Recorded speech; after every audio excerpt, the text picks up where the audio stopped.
ভিক্ষা করেই জীবন চলে শিরিনার। সারাদিন ভিক্ষা করে যা পান, দিন শেষে তা নিয়েই ফেরেন পথের ধারে বানানো তার ছোট্ট ঝুপড়ি ঘরে।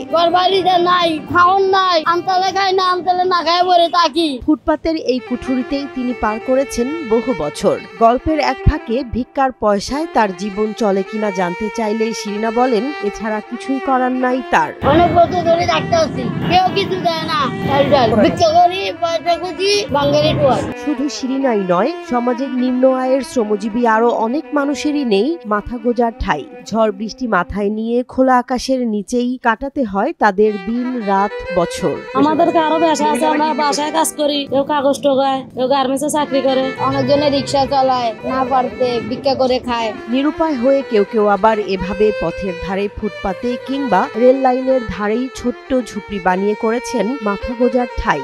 এভাবেই পার করছেন জীবনের অনেকটুকু সময়। কাগজ টোকায় খাই। আমি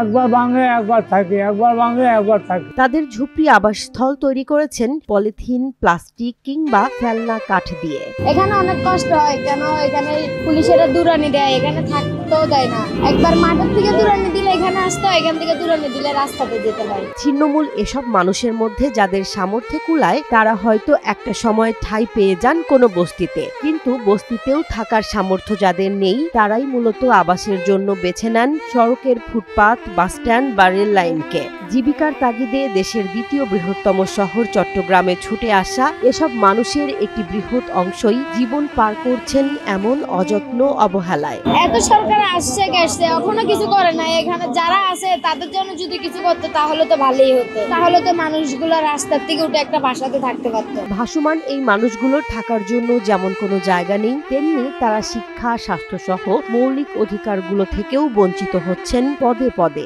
আমাদের এখানে অনেক কিছুর কষ্ট। দিন আনি দিন খাওয়ার মানুষের কি ভবিষ্যৎ চিন্তা করা যায়? আমাদের ছেলে মেয়ে আমরা লেখাপড়া করাইতে পারি না, ভালো প্রতিষ্ঠানে চালাইতে পারি না, বাসার কাজ করি, তার এত কিছু করা যায়। কাজের আশায় আশা দিন দিন ভাসমান মানুষের সংখ্যাও বাড়ছে এ শহরে। আশ্রয়হীনদের অনেকেই আছেন যারা প্রাকৃতিক দুর্যোগের শিকার হয়ে ভিটেমাটি হারিয়ে নিঃস্ব। দেশের নাগরিক হয়েও মিলছে না কোনো আশ্রয় বা নিজ ঠিকানা। এখানকার সবকিছু অথচ এলাকার মানুষ আমরা কিছু আমাকে তো কোনো এরাও দেয় না, আমাকে কি দেয়?